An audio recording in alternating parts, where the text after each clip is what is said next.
Hello and welcome to another Kickstarter. And for once the iPhone is actually working as soon as I start out. So that's really good. So hello everybody, I've said hello to quite a lot of people in chat. So welcome to all of you. Thanks for turning up for yet another sort of sewer one, which may seem a bit down in the dumps, but actually it's been a real milestone because it's not actually completed, but it's the first major level of my Skutt City, the old junk room city, that has been done. So I'm really excited to share it with you. I do feel a bit like behind on everything at the moment and stressed, and real life just keeps getting in the way of work life, which is also real life. But anyway, so I must start as always with thanks to my moderators, Norm, Digger and Timber. All of you made it this week, so great to hear it. And Digger's unfortunately, his son's had a car accident, been hit by a car. So everyone send their best wishes, prayers, thoughts to Digger's son as he's recovering this evening. And sounds pretty scary. Yeah, not a good thing. So anyway, Digger, we're all thinking of you. So, how have you all been? I don't know about you, but I've just been so busy. I had friends turn up, not accidentally, at short notice last weekend who took 2 days out. And I was hoping that the video that I'm going to be looking at the footage from in detail this evening would have been out like last week. So you'd have had it after it had come out. But then I hadn't even finished the modelling. I've still got one or two little bits to hang. I haven't quite finished yet. I had my friends come, so I had to take all the boxes out of the junk room, out of their room into the junk room, and then put them all back so I can get in there. So once they came, it was lovely to see them, and really great to see them, and I'm glad they came. I haven't seen them in a while, so that was good. And these are friends I've had for decades, like 35 years I think I've been friends with, so it was really good to see them. But 2 days behind, so I sat down on Friday to edit the footage for this so I could get it out. And Final Cut Pro, which is what I use, I'd accidentally put it on the NAS, the library, and it just lost everything. It lost every link, couldn't get it to relink. So I then did this again from scratch. So nothing on this has been synced because they're not like in tune with each other. So you'll see everything twice. You'll see I'm in front of you on my DJI Osmo Pro footage, and then you'll see the side footage from my camera because I couldn't get FCP to play.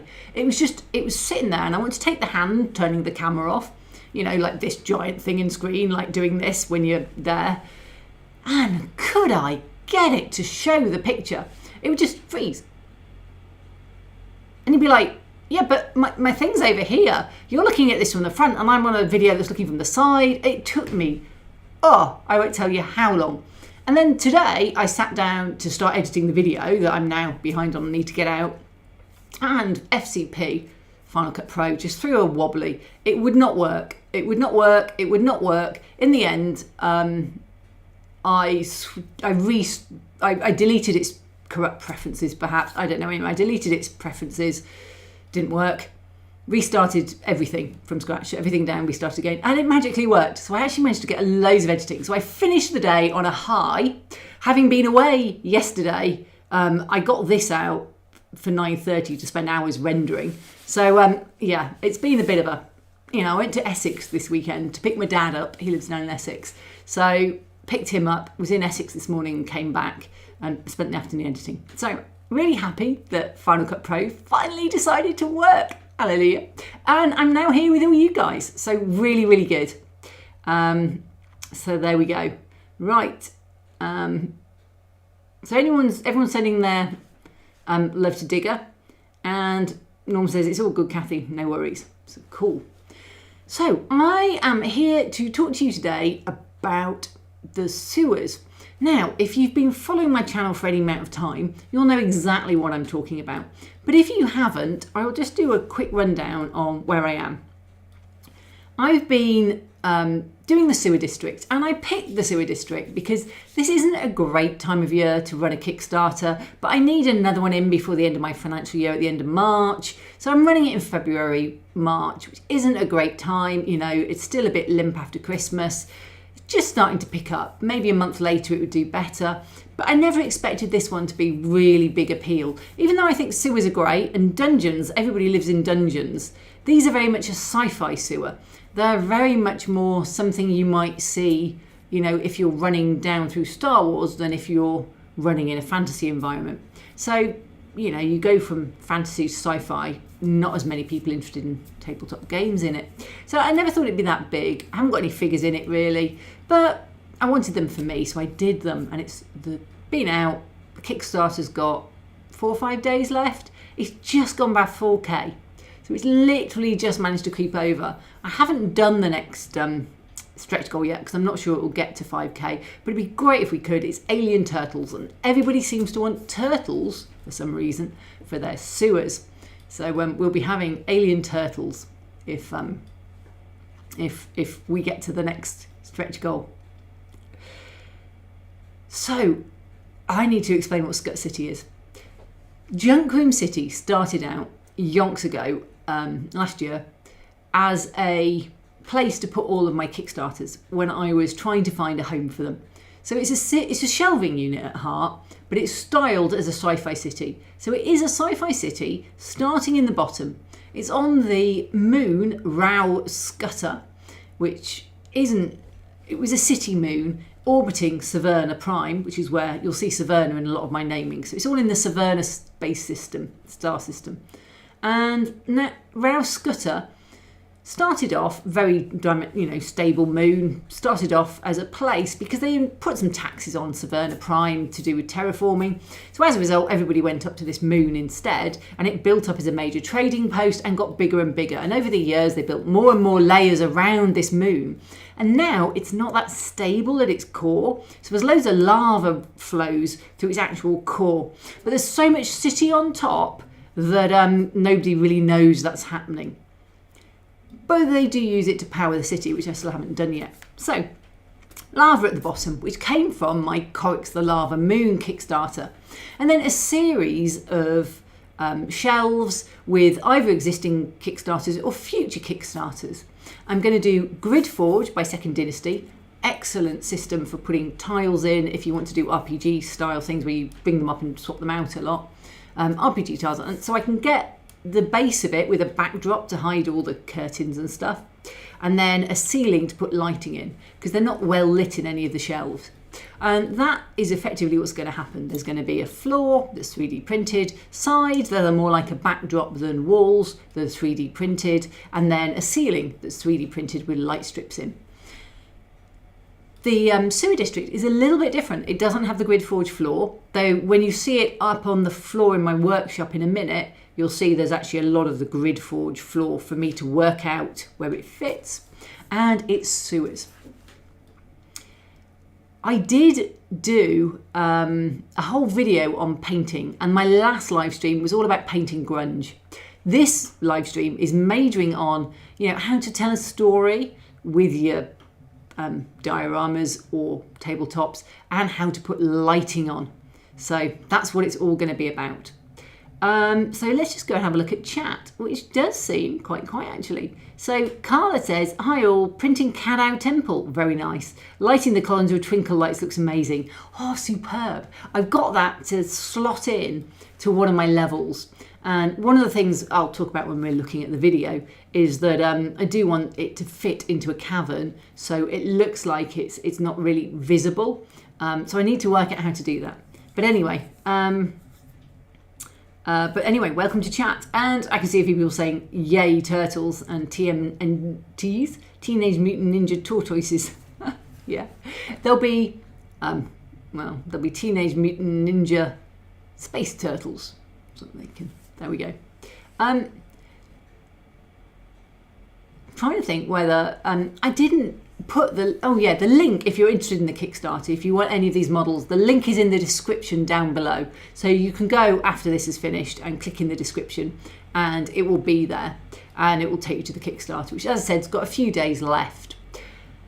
I really could do with getting a successful Kickstarter, so I might give you just a little hint about what I think the next one is going to be as this one finishes.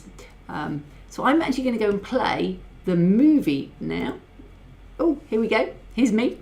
This is my intro and opening, and as I said, the Final Cut Pro was just playing up. I could not get it to even see what I was doing, so editing it became an absolute nightmare. So if you're wondering how sped up this is an hour-and-a-half video, and it's a 8.5-hour footage, I think, in it. So it's quite a bit sped up to see this, and a lot of it is repetitive, so you'll see the same thing twice.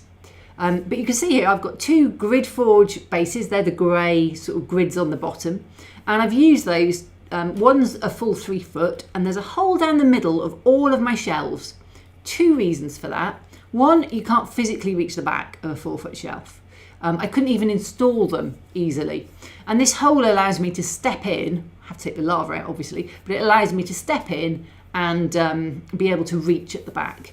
I need to work out how to get the lava in now easily with the cavern in place. But anyway, I'll be able to step in and get out. Great. It also, if you look at Coruscant, which is a big inspiration for this, they have these huge ventilation shafts go down, and you get spaceships going up and down in them. They have fans and air, and so this is going to be very much a corridor for traffic as well. So you're going to see spaceships going up and down. They're going to be hanging on fishing line, most likely, so that I get that sort of feeling of things going up and down. It's a very, very exciting sort of concept. Really happy to get it doing. But this is the first step towards it. So I laid everything out. This has got some tops turned upside down, and which is a pain. If it breaks up when I'm carrying it anywhere, it's normally because the top has been turned upside down, because I had tops, but they weren't LED tops, because I didn't design the LED tops until the stretch goal was getting close, or until I got all the main stuff done, because it was a stretch goal. And as a result, the LED tops weren't painted when I did these bottoms.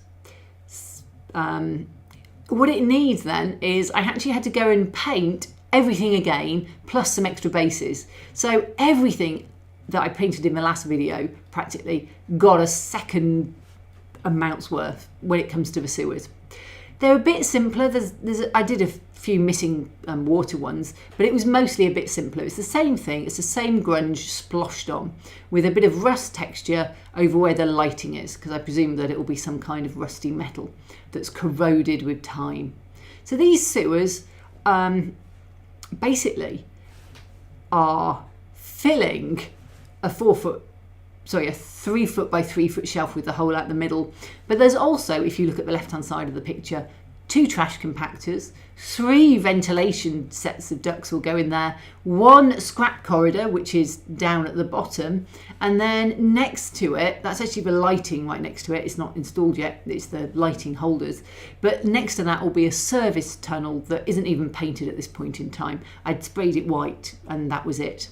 When it came to doing the outside, I was a bit lazier on the last one. I did them with white primer. But because I need to do the tops and the sides on the white ones, I actually took them outside and used Motip spray white, which is a really crappy white. It turns out it's not very opaque. So it does a good job of replicating a light primer coat. And then I put the same wash on to tone it all down. So it's been quite a... that's me trying to get a bit in. There's a floor I found, a couple of floors, but there's one floor on the corner, on the corners of the sci-fi one. And there was also another floor somewhere that I need to remember where it was now, because I also had a problem with another one that I then didn't write down. Okay, but that one I specifically remember because I literally couldn't get the clip in and had to carve a bit away. So I think what's happened is I haven't removed everything with a boolean and I've left one thing in the clip hole. And this is why I test print everything, because if you don't test print and check every single clip hole, there's always a danger there's a problem with a clip hole or something, that something hasn't been cleaned out of that and you've missed it. In this case it was just a slight wedge, but enough to cause problems, and it's fine on the weathered ones. So I've got 3 or 4 things of snagging to do that are so minor, but I will go through and sort these things out. So there's that and one other thing I need to fix that I remembered when I was doing it. So they'll get done. What I'm also doing at the moment is putting in loads of wedges. Now I could have clipped everything tops to bottoms and it would have been a firmer thing when I was carrying them around, but it's really hard to line up the clips because they're taller than the wedges, and you just end up with one and they don't fit in, and it's in the middle of a section, you can't get to it. And I found, having done a lot of this, it's really, really hard to use clips over large distances to get them all lined up and in when it's sticking up in the air, and the clip holes have quite a bit of give. So I do recommend you use the wedges if you want to put them on, unless you specifically need to turn them upside down or something. So, right. Digger says this looks incredible set out, Kathy. Thank you, Digger. I feel a bit like it's a bit of an exciting thing, really, sewers. And certainly my viewer count's down, so other people think it's an exciting thing. But there we go. I'm happy to have anybody turn up. I'm always amazed people still come to listen to me. Stating says, the droid top left doesn't seem to be helping much. Lazy sod. Well, I'm not sure I can say that. His head fell off overnight once. You can see his head's like this. And it landed on the floor, which is above my bedroom. And I was like, whoa, what's that? What's that noise? And then I found it a day later on the floor. It wasn't damaged, it's FDM. And so his head's not actually on. So he's only got half a head.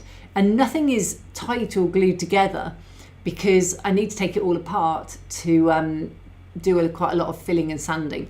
These are not the best quality prints. You probably can't see it, but the curves on some of the supported areas are not very curved, and I probably need to go round and fill them quite heavily. So that's next.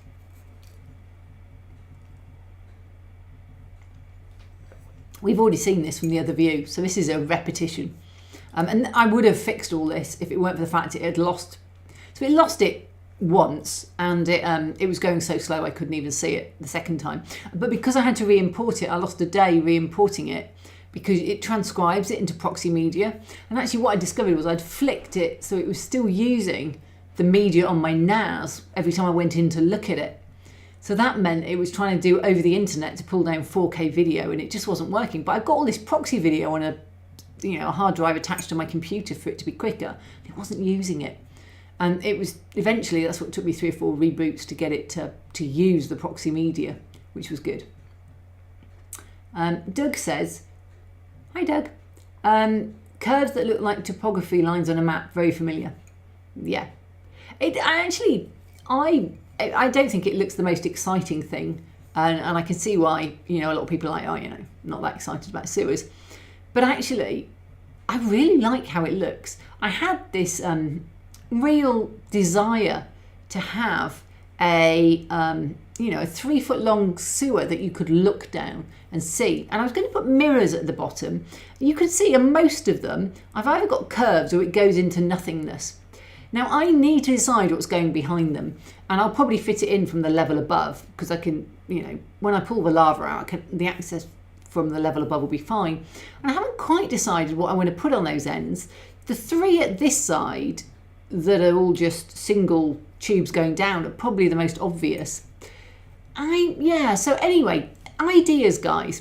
Most of my really long ones go down and get to a curve. So the ones on the far, if I'm pointing, these ones here, where I'm pointing, that way. So these ones, they all go down to curves. You can't see out the back. The one that's here, this sort of square set just coming next to it, that again goes to a curve you can't see out the back. But the lot that is next to the white section, that really long one, that goes out to mid-air and it's just black at the back. And then when you get to the white section, again, the first set you can't see out of at all. And then, they've just changed view, so the ones I want to talk about are hidden. But then there's 3 or 4 where you can see straight out the back and they're quite short, so there's no chance of it, if it's just dark, it looking like it's the far end, like it is on some of the others. So I need to decide for them what I'm going to do. And they're easier to get at. I do have to take the fronts off on some of them to slide them past things, but they're easier to get at. And I'm wondering about putting fans in or just something. I haven't quite had a brainwave yet on what they're going to be. So if anyone has any ideas what could go at the back of the sewers, because I don't really feel like sewers will have ventilation fans, and they've actually got water in some of them. And I was hoping we'd get into the stretch goal that was dead ends, and which is actually 6 coats and we're never going to get to. And what I wanted to do was maybe some with rubble and stuff coming down into them as like a blocked one. And so I was planning to do those ones as blocked ones, but now they're not going to be blocked because I haven't done that work, because I haven't got to the Kickstarter sort of stretch goal. And I've learned not to do stretch goals in advance of passing them, where you do all this extra work that then isn't really used. Doug's a big Gridforge fan. He just finished a first pass, he says, painting a fantasy series kit bashed onto Gridforge. I've seen them somewhere on one of the Discords and they did look really cool.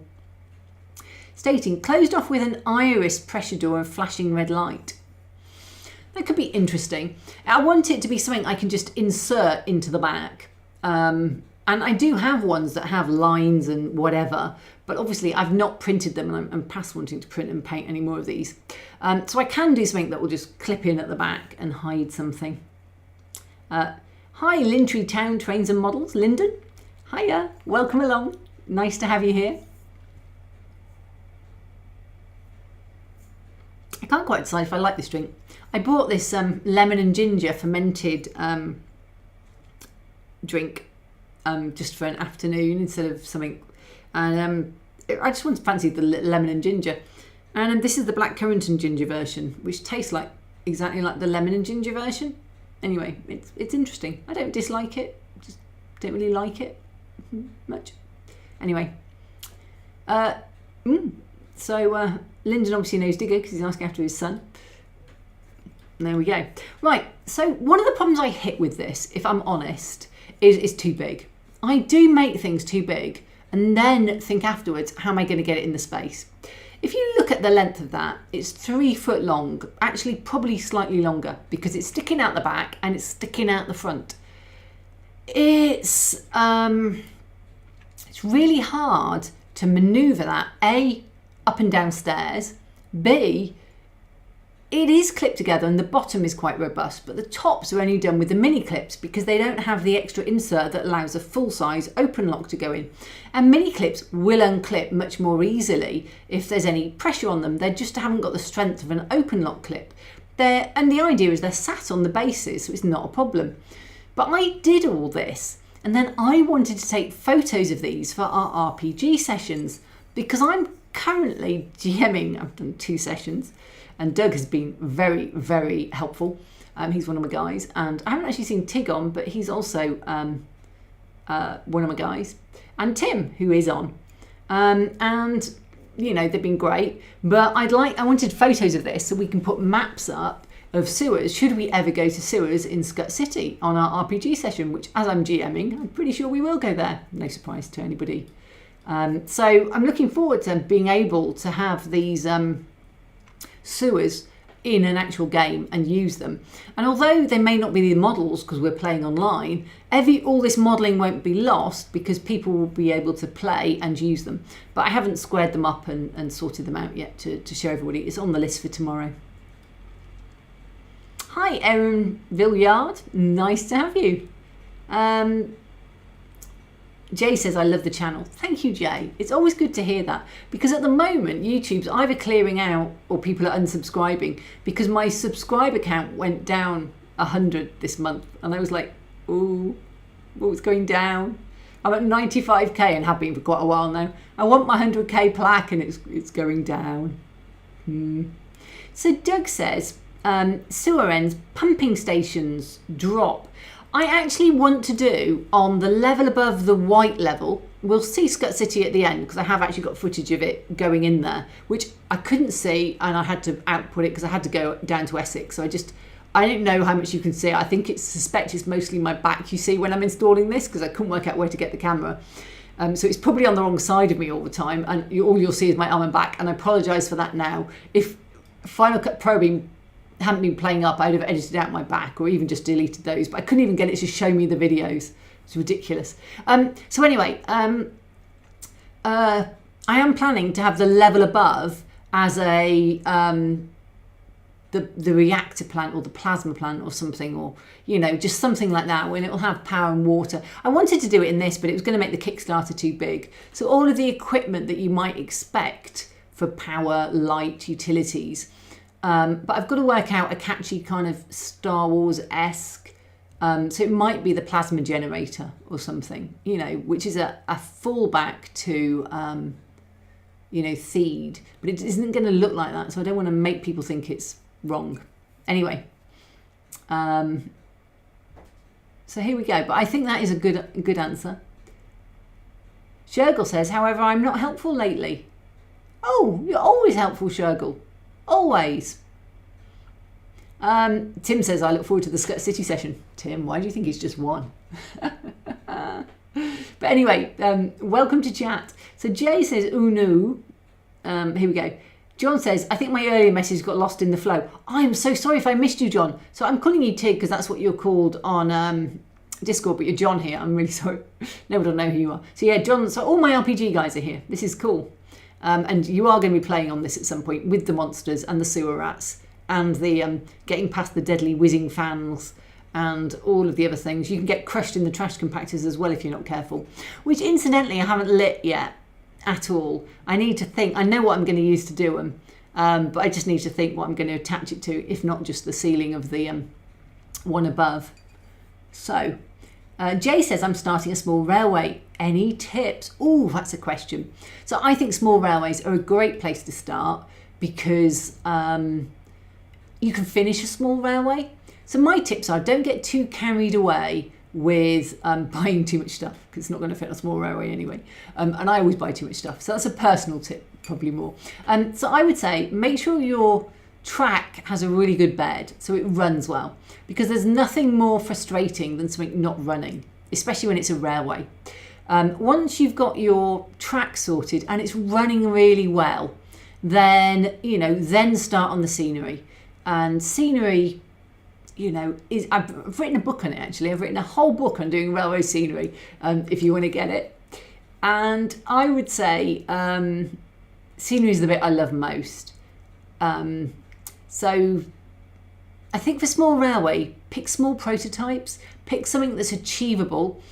If it's the first time you've done any modelling of any sort, don't expect it to look like a George Celius, you know, amazing whatever.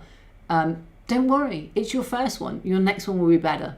I also think, you know, don't be afraid to try loads of techniques if you're starting, because if it's, you know, your first one and it's small, if it doesn't work, you can either rip it out and start again, or you can put another layer on top, which is a good thing with scenery.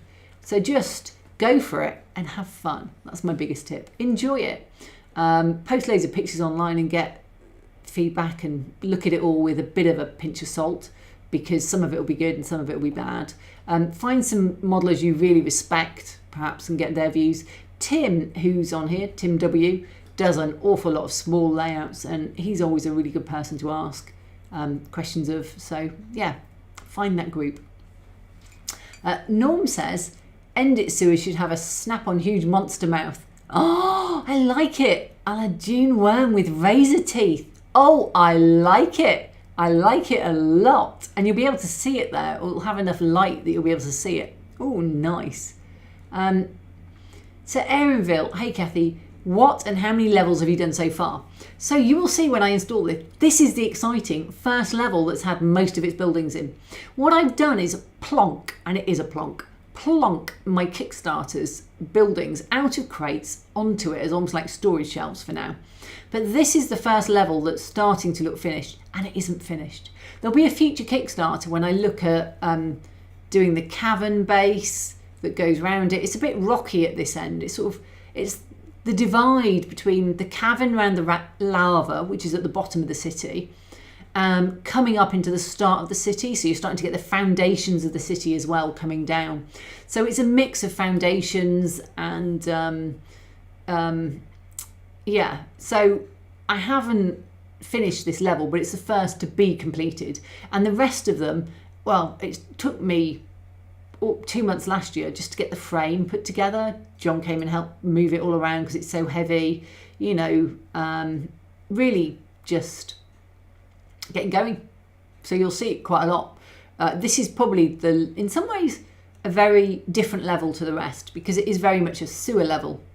whereas everything else is going to be perhaps more modular. I can take things out and put things in as I get better and change it. This one's going to be more or less fixed. Unless I do something else that's 3 inches that will slot in.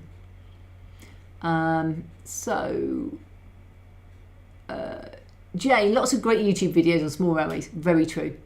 Carla, did you 3D print some of your storage crates?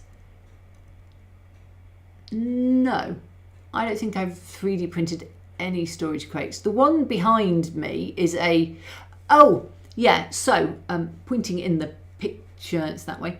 So the one here, that one, that is 3D printed Legion Minis carrier. So it is 3D printed, yes, that one. And it's for minis specifically, so it's got magnetic shells in it. Oh, Digger's put my book up. Oh, thank you, Digger. I always feel a bit embarrassed in advertising it. Hi, Zeb, ATV Touring. Hello and welcome. Zeb's from Norway, so great. Norm's retracted a few messages. Jay, okay, thank you so much to everyone who sent the links, and Kathy. Oh, Jay, just good luck. And it's a great hobby. You'll have so much fun.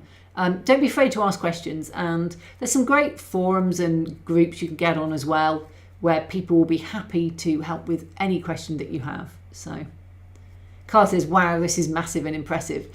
The trouble is, I'm going to be honest, you do all this work and you can't actually see 90% of it by the time it's done. It looks like a sewer, but all you can really see is look down. So you won't see most of it. I think that's the only problem with this, because it is an enclosed area, because I've done the whole sewers. So that's why I took the photos for the RPG sessions, because once this is in, I can pull it out again, you know, it will come out. But by the time all the fascias and everything else are in, it will get harder and harder to pull it out. And Josh came to buy some of my Thunderbirds kits because I had some duplicates. And he said, ooh, and I showed him, and I was showing him around, and I showed him this on Friday. We turned the lights on, and one section didn't work. And I was like, oh, and he wiggled the back a bit and it started working, which is weird because when you get to the lighting, I haven't soldered anything. It is just the LED strip. So whether there was a connector causing a problem, I don't know. Anyway, it is just literally an LED strip going in. It's worked fine when I turned it on when he'd left, but it was then flashing. So we thought it was shorting. But I think what's happening is I'd put 6 LED strips, some of them only small, only a few, centimeters long, plugged into a USB hub, and when I turned it on, it was too much current, so it was coming up, going off, coming up, going off, coming up, going off, which just looked like it was flashing. And I only worked that out when I turned the other side on, and I had my lava, which is 6 LED strips, full NeoPixel LED strips, quite most of those. And I'm going to be honest, I can never get 6 onto one USB hub because I know it shorts, but I'd done it and it done the same flashing. So I put 2 into a different hub and it solves it. So I'm using USB hubs, but I'm using ones with like 8 slots. And actually, unless they're all really short lengths, I think 8 slots is probably too many for the average, thing. So I'll just have to see. It's a standard. Right, let's go look at chat. Little Railway, how about 009 slate mine area? Plenty of YouTubes. I love 009 slate mines. So Tim says his current layout is extra small, 120 millimeters by 120 millimeters. Let me just show you that. So this is Tim's current, and I do have a measuring tape next to mine. So this is Tim's current size, that bit from there to there. That is the size, square, of his layout. And I've seen pictures, and it runs. It's for his trip. Get this is posing, Tim. This is just posing. So his trip up Kilimanjaro. He is taking that railway to the top of Kilimanjaro. But first, for a test, he's taking it to a French glacier. Yeah, I go to my dad's in Essex for my holidays. Tim's off to French glaciers and Kilimanjaro. But he's walking and I'm lazing, so I'd rather my holiday, to be honest. There we go. So Norm says, 3rd time's a charm. Hello, Zeb. Cool. So, Robert Smith, is there any way to watch your tabletop adventure sessions? I don't think so. We're literally just starting out on Edge of Empire, going through. So it's not something that we've dreamed of recording because it's online and we're still actually just trying to work out what all the rules are. But I think, you know, I'll chat with the others to see if it's something they want, but I don't know that we're in that place. So Doug says you don't want to carry anything too big up a mountain. No, you really don't. So yeah, but sorry, Robert. Not to say that I won't do something in future, but certainly not at the moment, I think. So Tim says to Erinville, he's done 2 slate quarry layouts. Look at Quarel Tegid and Quarel Kumbach 2.0 because there was an earlier layout of the same name built by somebody else. Sam says it's looking very complicated. I've got to say, this looks complex, what I'm doing, but actually it's really very simple. It is 3-inch cube pieces there's 4 or 5 configurations. There's corners, which are L shapes. There's T shapes, there's cross shapes, there's straights. And then on the straights, there are some pieces with holes in the bottom, which I put grates in, some of them. There are pieces with monsters, top and bottom. There are pieces with hatches. There are also pieces with rims for you to put a fan in or a grill. And finally, there's the shorter end pieces that are like a sewer end. And that's it. So it's actually, it looks complex, but it's just because it's big. It's not too bad. Yeah, Tim says it's just Lego without the instruction manual. I actually do need to do the instructions for it. Thanks for the reminder. And Emerville says he will. Thanks, Tim. So Monique says, my shelf layout is 3.2 metres by 0.3 metres. That's really cool. That's a nice size. Tim, I've been accused by my friends of never being at home. That is true. But you are making Monday night RPGs, so I'm not complaining. Jurgle says, from a tabletop perspective, we don't want the players to see inside too early. Now, if I was playing this as a game and these guys were at my house rather than all being spread through the country, I would have this with each top not clipped together. And I would have it that you can take the tops off and put them back on, and I wouldn't have it lit. And there are a whole set of tops that don't have lighting in. And therefore, really, when you're playing a tabletop game, in fact, I probably only really have the bottom. Oh, let's just talk about lighting quickly. So I tried using a normal LED strip, and they have a 16.67mm 60 LEDs per metre. But tabletop games, they work on 3 inches. So you cannot get them to line up. And I didn't for this because I only found it today when I was looking, put in the footage. But what happened was basically only every 7th or 8th, and it was random, hole was lit. So I went and looked at cob strips instead. Instead of having 60 LEDs per metre, they have 325. So wherever you cut them, and they do just cut with a pair of scissors, you've got a lot more lighting. And I wanted an orangey colour, but the LED strip that I bought said it's RGB, it's got 20 colours. It goes from red to pink. It doesn't have a yellow and it doesn't have an orange. I was like, I don't want blue, green, magenta or any of these other colours. So I used it for red, and you'll see it in the trash corridor. I call it a scrap corridor because trash isn't a British word. But anyway, you'll see it in that corridor. But I'm actually using cob strip for everything else. So I'll talk a bit more about that in a sec. So Timber said it's just Lego without the instruction manual. Erinville. Right, okay. From a tabletop perspective, we don't want the players to see inside too early, yes. So when I had it displayed for the Kickstarter, I just put on the odd lid that had something interesting, like a hatch where you might want to go in through, or the monster where you might want to have an encounter with a monster. I didn't totally cover them in. I think if you were to want to do it as a gaming thing, you would not want it covered in because you can't move the minis. But this is more for a diorama style. So if you want to do a diorama, if you wanted to do something on show, these would be a great way of showing off. I almost think you could actually tip them on their sides and have them as like a side cut through diorama as well, which would be very interesting. So yeah. So Erinville's asking, Tim, is the channel Flossie's Sheep? I thought it said Flossie's Heap. Flossie Sheep, yes. Okay. Tim does some really cute stuff. He puts a lot of it on Discord. And if you haven't joined my Discord, that's where, I'm not always great at posting loads of pictures, but that's where most stuff from Tim certainly puts a lot on there of his great stuff. But, you know, that's where most of my stuff ends up. So, cob strips.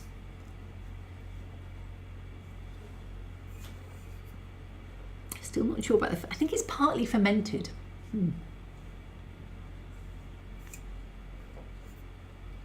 It's not bad.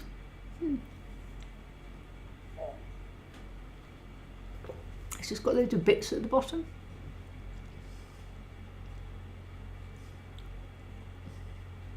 Yeah, no, I think I'll leave the end. I'd normally put more hot water on it, but I'm not going to go do that. Yeah. Okay. It's interesting. Right, Shergel said, looks like one set of clean sewers and one set of dirty. So there's actually, sci-fi sewers are the white ones, and they're called sci-fi sewers, and weathered sewers are the left one. And what you'll see, if you look at the sci-fi sewers, they've got little squares in them, almost like it's been corrugated or something. It's a different outer style. And the inside is smooth on the pipes. The weathered ones, which are the brown ones on the left, they have a bumpy interior, like an asphalt tarmac type of stone pushed in, which is exactly what the texture was. And so they're just bumpy. It gives a slightly different texture, makes it easier to not show layer lines on something that's slightly bumpy. And but otherwise they're the same. So yeah, and then within those sewers there are 3 different types. There's a dirt type, which has some modelled in dirt and stones, and there's a water type, which is the toxic green colour you can see. And then there's also a clean one, which just has a plain sewer pipe. So I need to talk about cob strips. I am using connectors because I wanted to be solder free. I wanted to show you don't need to solder things to get LED strips to work. And they all come with connectors now. So I bought a load of connectors for the normal LED strips and then decided not to use them because they weren't lighting very well. So I bought cob strips. And then I didn't buy enough cob strips, so I had to wait a whole day, this is why it's delayed this week, for all the cob strips to come from Amazon. The connectors took me a while to suss. They're basically a sort of a plastic clip, and you put one piece in that way and one piece in this way. And if you only want an L, you only put this piece in to there, you know. This is just me cutting holes for the wires to go in because they come with a USB wire on them, because I bought the USB cob strips. So you just have to watch. There's a long piece of brass and a short piece of brass, and the long piece goes to the back edge of the other cob strip. And when you click them down, they punch through the plastic on the front of the cob strip into the base beneath.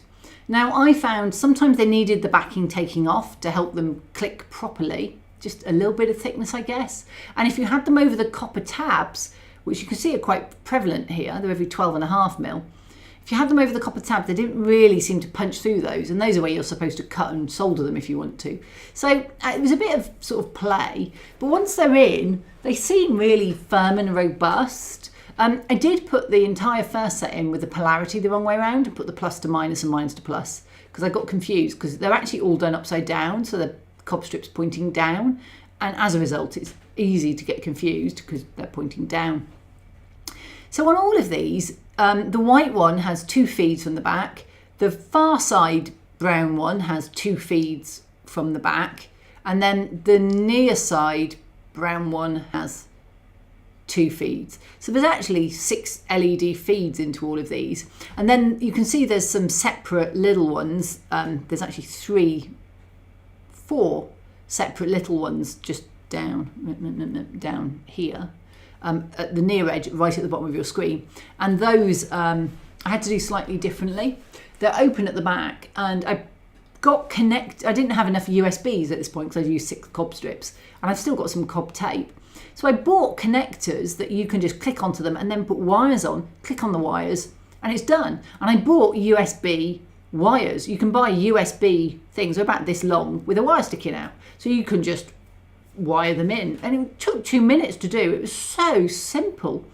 But the connectors were too big to go into the tops. I'd measured it all for the connectors I had, but those were bigger. And I was like, whatever. So they've just got big wadges of hot glue on them to hold them at the back, because it's jutting out into nowhere. So that's fine. They're so easy to cut. There are cut marks, but they're so easy to cut with scissors, and the whole thing, once you've sussed the polarity and you've worked out just how much you have to click them to get them closed, you know, this is such an easy way to light things using strips with these connectors and USB hubs. So I would recommend it as a system. I like the fact it's 5 volt, but what I am hitting is amperage problems. So I said I can't get 6 full USB strips onto a USB hub, you know, these USB LED strips onto a USB hub. I've only got 4 plug sockets in the room, and each of those are 13 amp sockets.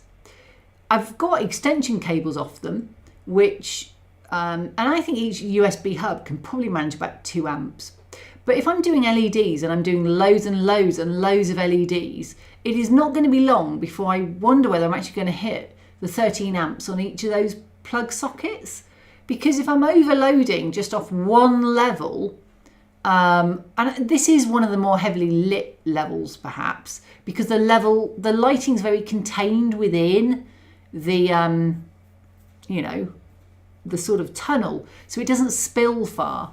On the other ones, I'm going to have lighting in the buildings that can have lighting in, maybe some street lights. I don't know if that's a feel I want or not. And then light strips going in the shelves. But when you see it in 10 minutes, however long it takes to get there, there isn't a lot to light.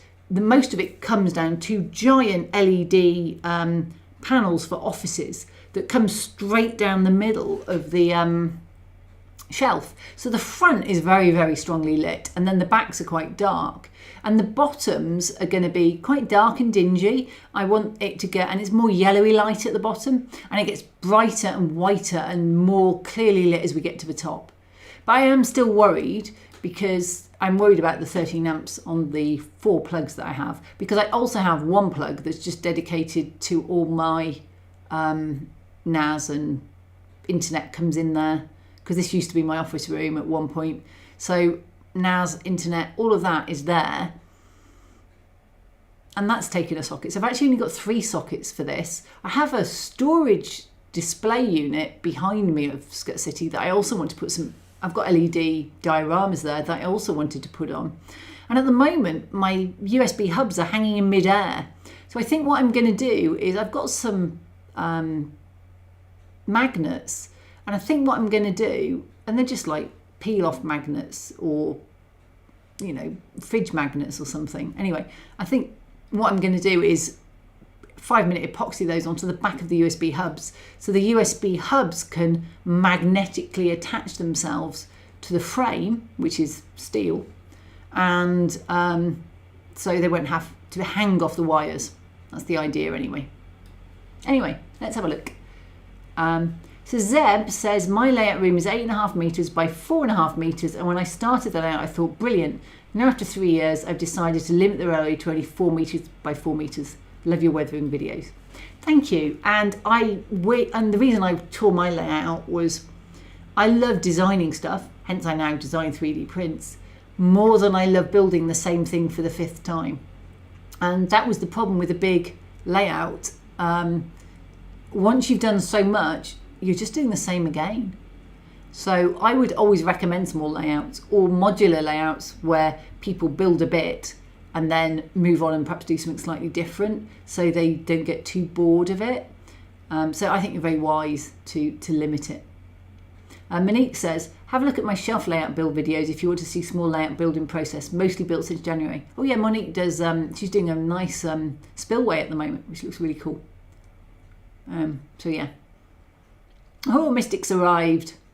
Doug, USB connectors for power only are really easy to solder.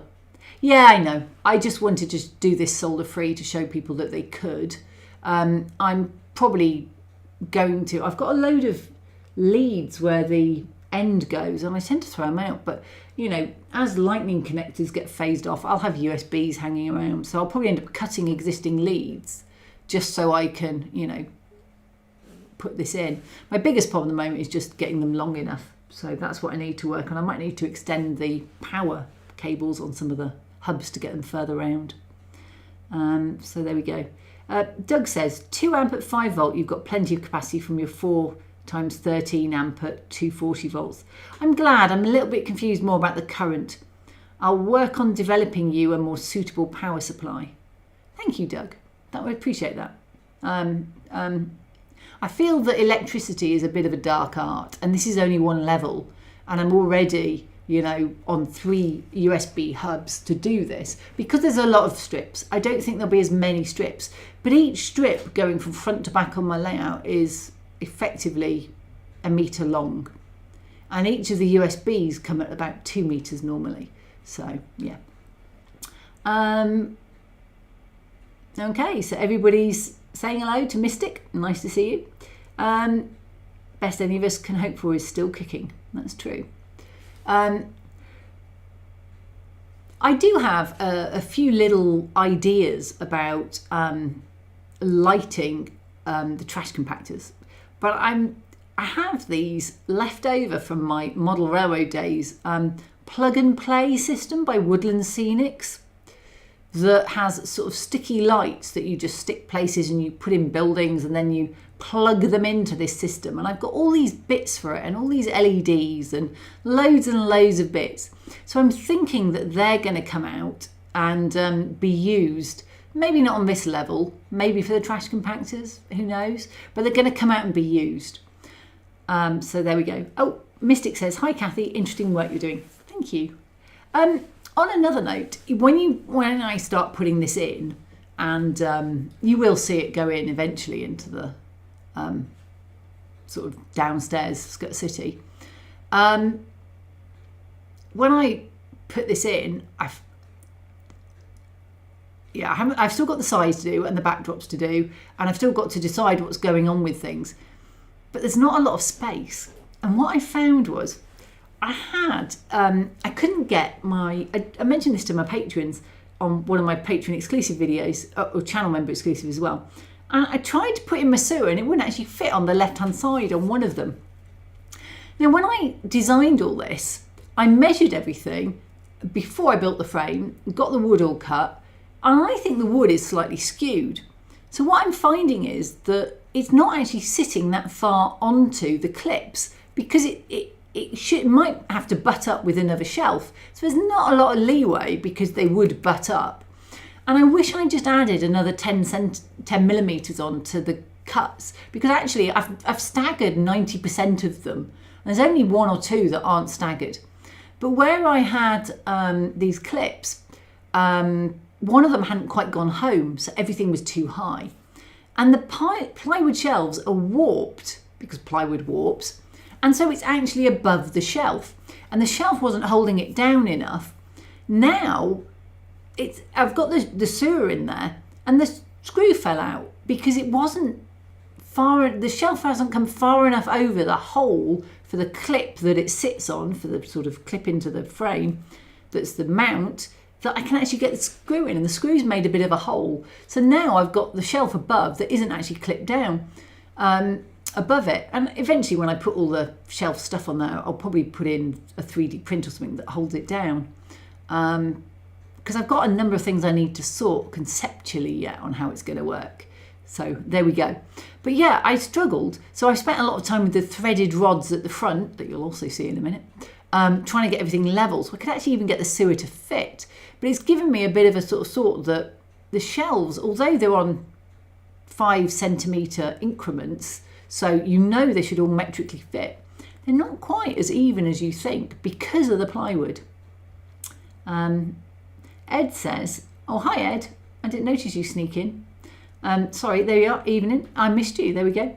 One of the universal truths of diorama building is everything is warped. You just haven't found it yet. Oh, so true. So true. And I've got the threaded rods at the front. I probably need to go through and measure a bit more of them to make sure they're all exactly at the right ones. So they help do the front. At the back edge on all of these shelves, there's a centre support and the 2 side supports. But as I'm saying, the front's popped out on one of them, and I know it's up in mid-air, and it's a good 1/2 inch almost up. So Norm says, I'm going to go out on a limb. I predict Kathy will come complete circle and eventually print out modular railway pieces to be connected together to create a diorama with a railway running through it. Haha, good idea, Norm. I actually am planning to do a sci-fi train on the one of the levels, probably the spaceport level, and I haven't yet managed to work out the mechanism. I have. This is a really cool thing. It's on the floor. I have like a just pick this off the floor. It runs on a black line, and it's just a car, and it's a really, and this is a really cheap system, and you turn it on. There's a switch somewhere there, and you can imagine, and it's got a little some kind of photo thing, and so it sees the black line and it turns and it just follows a black line. I was thinking that'd be one way of doing it. Oh, here we are, Skutt City at last. Woohoo! So this is Skutt City. So the lava's not in at this point. You'll see it in a minute, I suspect. And oh, you might have seen a bit of Caddo Temple there, and you can see there's a lot of stuff just plunked on. And I was showing here that there's a hole in the middle so I can reach the back. I also have the spaceport level with stuff plunked on from my Severna spaceport. There's a lot of Severna spaceport stuff, and there's modular landing pads. And then I re-recorded it, which is why you've got my face again. And because I couldn't see any of this, I couldn't work out where I was to take me out. So sorry, you've now got me going really fast, really, really fast. But thankfully with no sound. And we've got this, we've got the frame at the front there. These are the threaded rods I've mentioned. And it's actually that home, that thinner one, that smaller one, and this home here, right at the bottom, is going to be my Susan. Now this is the bit where I suspect, oh, no, it's my lava going in. So this is my lava from Corix, the lava moon. And it just clips together. It's incredibly easy just to clip together. Not the best video shot of it. And they just sort of poke into there and they go back. Now, I've got to say, I do love this. I would love to be able to play a game on it with people, and even for RPGs. And I have photos from above, guys who are RPGing with me, because you will be getting photos from above of it, all except the end ones. I'm not sure I've got the end ones, but anyway, I've got the main boards, so I can use those for RPG. And you can see how bright that main light is flashing down, even at the bottom. It's got 55 watts on it, and there we go. That's one of my hubs. I don't actually need the hubs to have as many on because it just seems to be shorting out. That's Vader's Dark Keep. And I do love it when it lights up. It's just so cool. Even now I'm like, wow, I did that. Ooh, I did that. So it is one of my favourite ones. And then this is the lava side that is going to be more of a cavern. This whole base is actually very high up compared to the 3-foot side because of the Dark Keep. But you can see that the boards stagger out going up, and there's going to be all the rock work. The back is going to have more lava coming out as a sort of spillways with lava in. And that'll be in a future Kickstarter somehow. I'll have to fit it in. And it might be that it could be water, could be lava. So I make it so that it's actually water, but I think water and lava look quite similar when they're falling.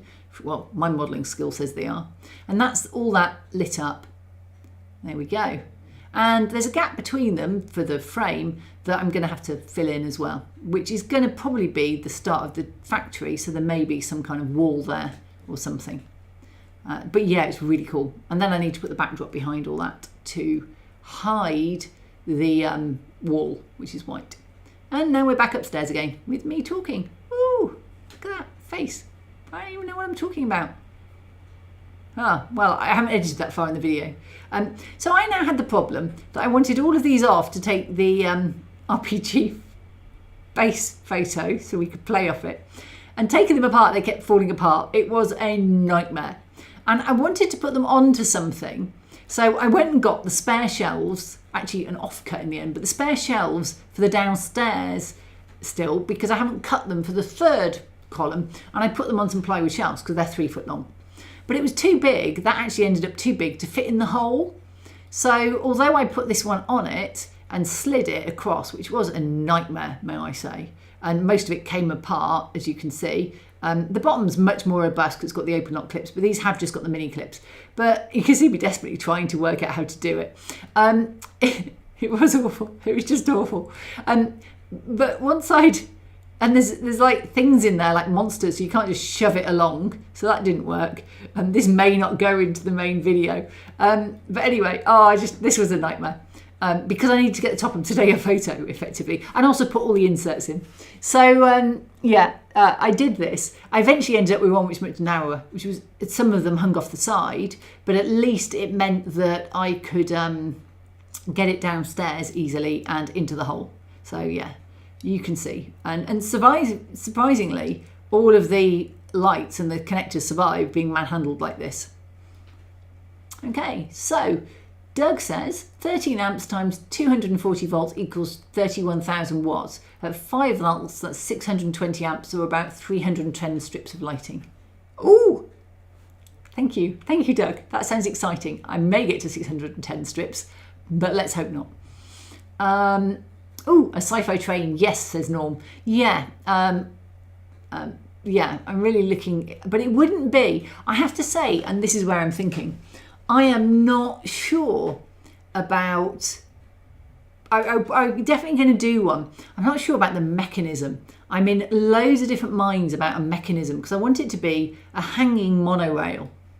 And I could use like a 3D printer, serrated, the belts to go round corners and have those like 3D printer, there's like a spool that has ridges on it that the belt sinks into, a cog wheel that the belt will fit into.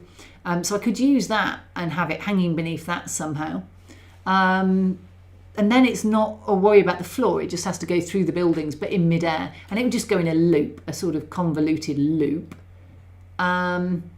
That wasn't actually finished at this point. I decided to take them off before I'd done all of the hassle of putting them together. So at this point I'd run out of cob strip, so I couldn't get any further because I needed the cob strips to carry on. I didn't have the one that fed that one, so it's just got all the connectors on but nothing else. I must have put together some of these tops 10-20 times. So anyway, I'm still thinking very, very much about how I will do that monorail, but it will be a hanging one, I think. So yeah. So we've got here line follower, says Doug. Yep, I like to follow my lines. I like to colour inside them too. Norm says this is so cool. Yeah, and then railway tracks is stating. There are actually railway tracks, yes. They are assembly track lines, like for a conveyor belt. But yeah, there are railway trucks on them, 3D printed railway sort of wagons you'll see. They're from the Corix campaign. So Ed says, it's possible an array of photodiodes, sort of the opposite of LEDs. They change their resistance depending on incoming light to give response to black or white on the floor. I think that's what it is. I'm pretty sure it's a photodiode. Modeler and mad scientist. Both. Definitely both. Yeah. I love doing weird and wacky stuff. And the weirdest wacky stuff I was planning to do on this was mirrors, but actually in the end I don't feel I needed them. So Joel Mercier says, hello from France. I used to enjoy designing and 3D printing models, but since a few months came back to 2D design and gluing extruded PVC profiles, and I enjoy it so much, working on Bristol steam crane.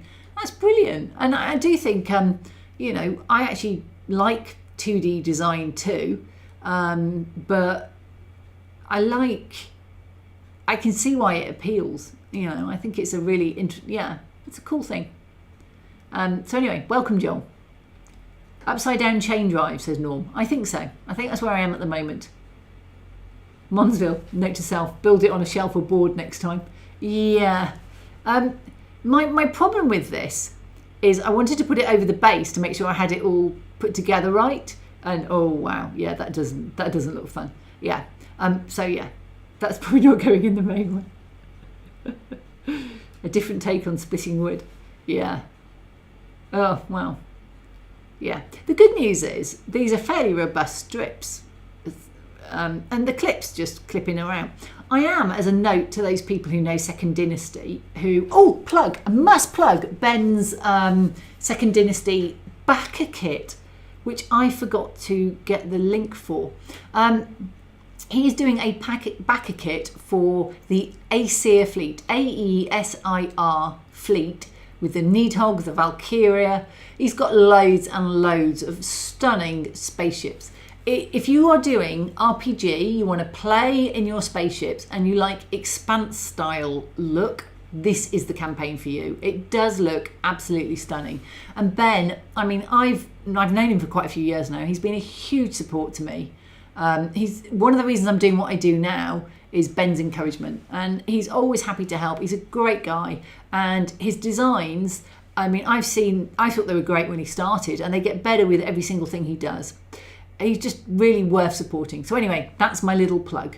And I know there's quite a lot of people here now who probably already have supported him, but if you haven't, go and have a look for it. It's backer kit, not Kickstarter.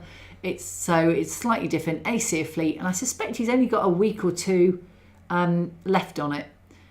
So yeah, and you know, and Norm's just said, love the Expanse. I love that hard sci-fi of the Expanse, which is why I struggle a bit with just doing Star Wars style stuff, because actually some of the aesthetics you get on Expanse and some of these other ones are great. So Shergel says 11 days left. Probably one of the mods can find a link and put it on here. Norm or Digger seem to be around. So yeah. So Doug says tail sitter fusion torch ships. Yeah, Shergel, you can't put the link up, I'm afraid. Only a moderator can. And if I go and look for it now, yeah. So yeah, Shergel. Oh, can I?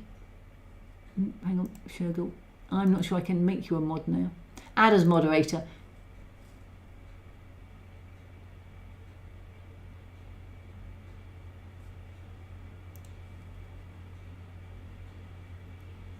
So I've put you as a standard moderator, Shergel, so you should be able to add the link now.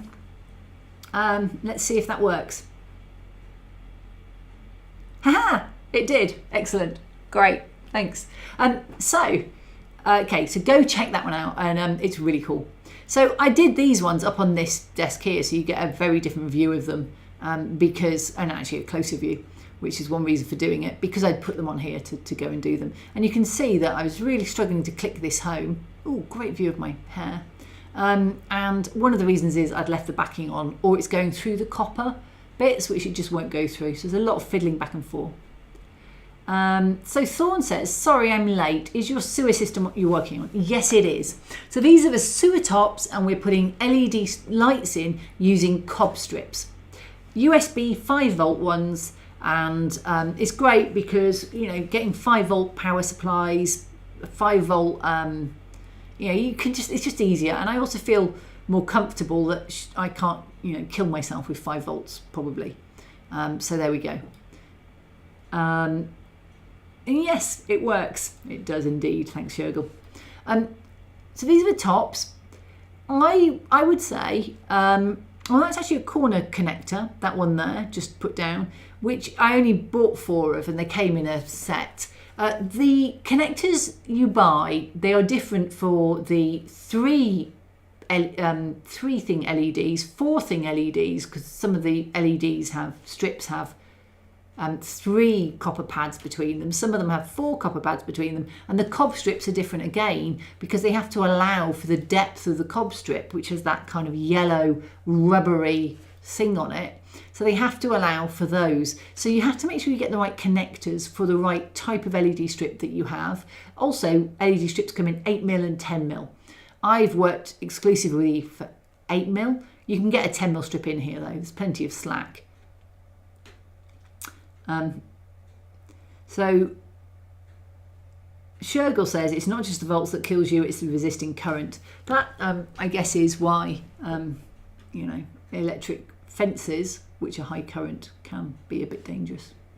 or you just get blown off a la Timmy in Jurassic Park. It was Timmy, wasn't it? Yeah.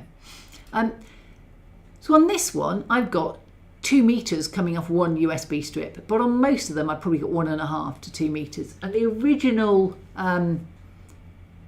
strips are 2 meters long, so I'm not worried about that. What does happen on these is quite often the strips, they're fed, there's one fed there and one on the next section, they're fed overlapping. And the reason, as the crosses, there isn't a connector for a cross, I realised, which is fine. So every time I've got a cross, I've had to feed it across it in one direction, up it the other direction. So the crosses are definitely not, you might be able to get a connector for them. I just didn't have one. So this is me desperately trying to get the bits off the back and, you know, try and just get it working. There we go. And they're great. I think I'm really into these cob strips. They're a little bit more expensive than a normal LED strip, but you know, there's a much more even. You don't get the sort of spots you get with, you know, anything that you have LEDs. You're not going to get them in colours though. I think you only get them in whites, effectively. This is the yellowest white I could find, because as I said, I want the bottom Skutt City to be very yellowy and the top to be very white. So resistance is futile, says Tim. It is indeed. Long live the Borg. And it's definitely New Model Railway, says Jurassic Park or South Park. Definitely Jurassic Park.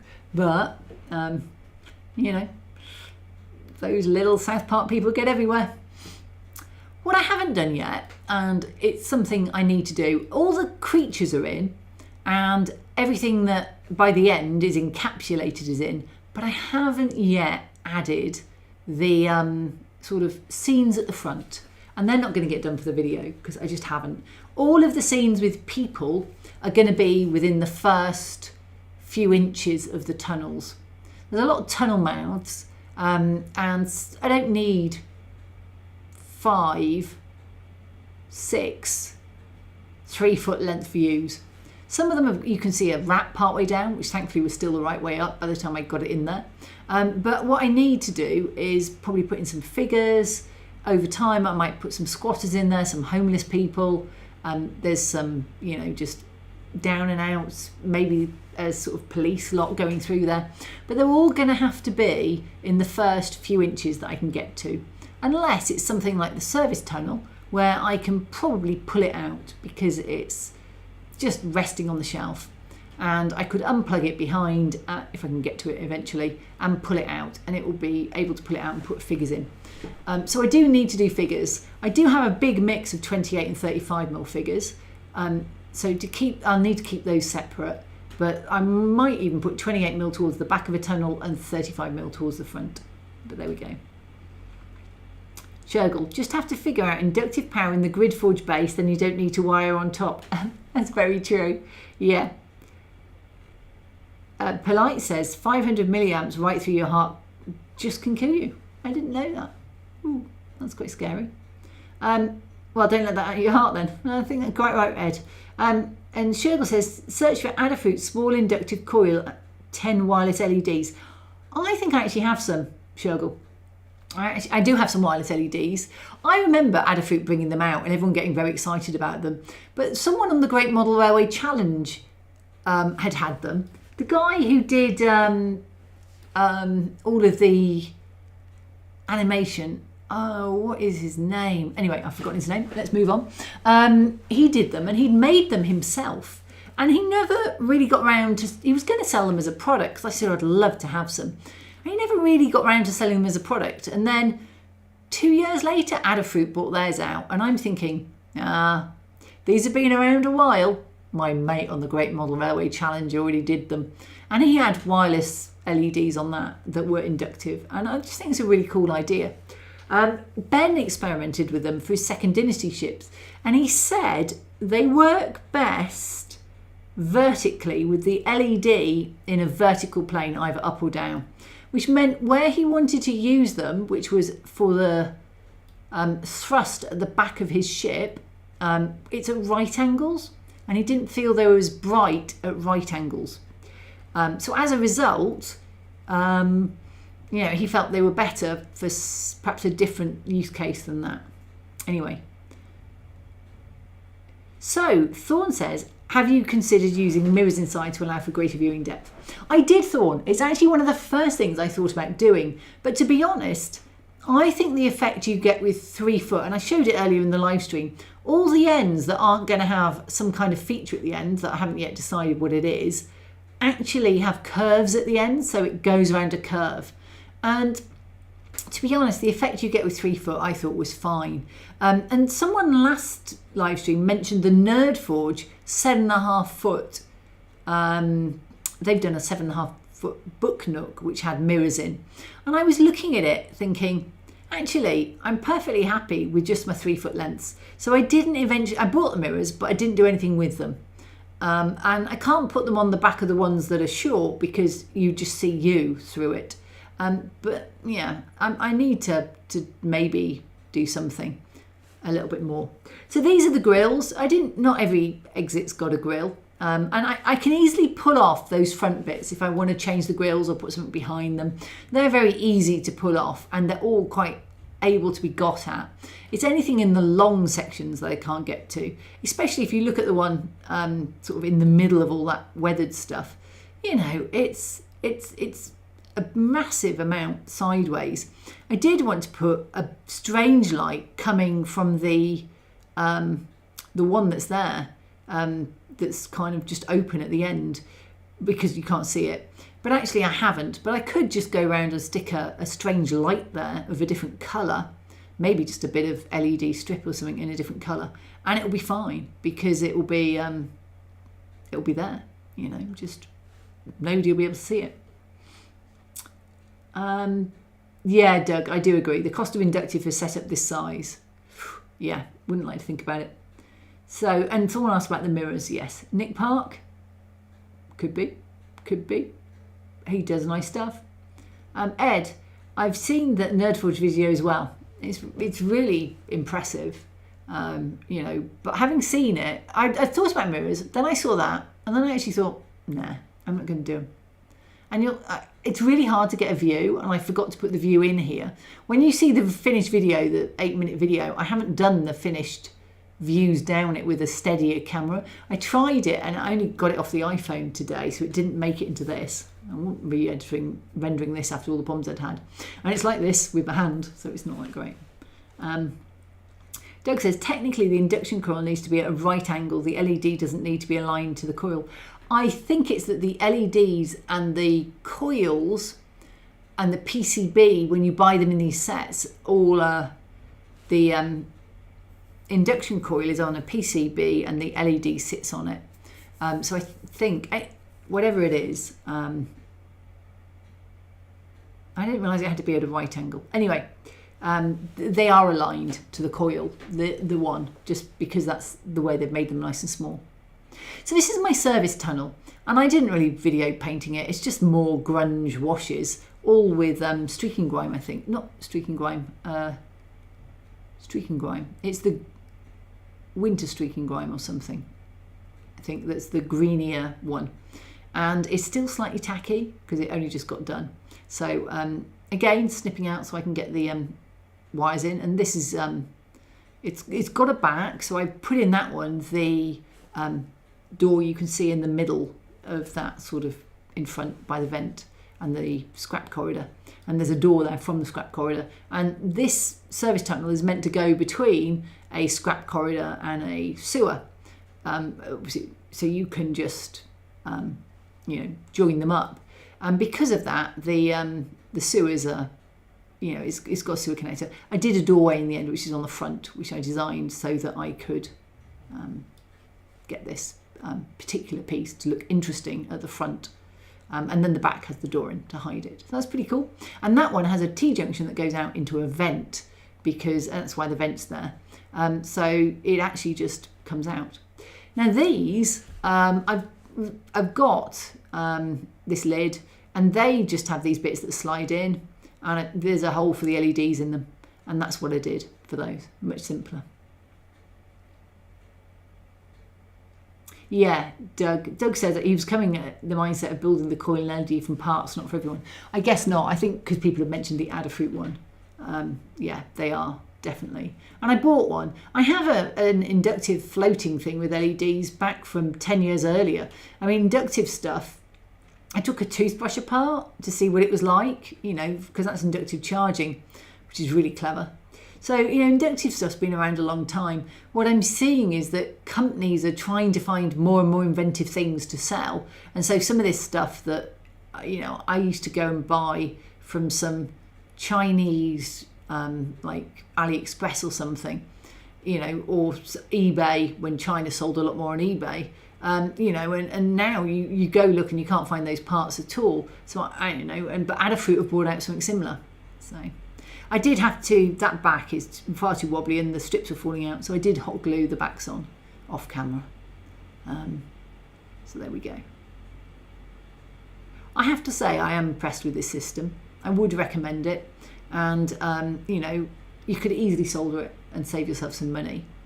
I think each one of these strips though is about £11, so they're not cheap, and I think my hold on my Skutt City is going to work out very expensive for the lighting. But because I'm doing these as Kickstarters as well, and this is kind of a Kickstarter advertising video, you know, I feel like going the extra mile and putting some extra interesting stuff in is important. Yeah, and you can see, test. I test every single connector as it goes in. And they have to go in upside down. Don't forget to put them in upside down because they need to point down for the light to come out. But I had to buy an extra USB hub because I only had 2 spare ones. And that arrived yesterday when I was away. So it was there today. So I've got another 2 USB hubs. So I can start putting everything together and getting the final video done with all the lighting in. Because I couldn't light both sides of the sewer district when I was trying to do it on Friday. Because I just didn't have enough USB hubs. And these are really short. So the USB hub's going to have to go right next to them so that they can do that. So definitely gluing magnets, I think, is going to be the way to go for those to get them to work. And I like these because they've got nice definite switches. So, you know, I can click them on and off. And each extension cable has a click light. So I can easily just click the big lights, the lava at the moment, and everything just goes off. So it's 3 clicks to turn off everything in the room, which is good. So now I've taken the photo. Now I've got to get this back on here. Yeah. And I've got all those rats in, so I can't just put it on. One thing I hadn't taken account of was, yeah, watch it all fall apart again, was the problem I had with the sewer cleaners. The LED tops actually go scratch the top of the sewer cleaners. That one on this one didn't seem so bad, but on the weathered one, it was lifting the top. And also, I managed to block, you see on that one down the, whoops, just down here actually, but just down there, there's a sewer cleaner in the middle of the middle run, and it blocked the view the whole way down, which was, you know, what's the point of having all that if you can't see it? So, yeah, I moved it. But I don't know whether the rats moved or not. I'm not sure whether they were as visible as they were. But anyway, that sewer cleaners popped out a bit, is now being taken out and is a scene. And where I was saying there might be a cameo at the front, oh, and I said that on the video, not the live stream. When I voiced over earlier today and said, oh, there was going to be a little cameo at this section, and then took that out because it was too long and waffly, there's actually a section in front of the trash compactor, which is there, the very front one, and there's a section between that and the sewer that I could actually have had another bit of sewer going in. But I thought I'll do a little cameo scene. At the moment, that sewer cleaner's just sat there. So you can actually see the model, because otherwise it's kind of hidden. So yeah. And yeah, having pulled it all out, you put it all back together. Just seems to be... And then I've got to get it clicked down onto the wedges, which it did mostly okay. But every now and then I'm jostling it, just trying to get it onto those wedges so it's nice and firmly home. And now, having got it all nicely sat home, I need to put it back on another board.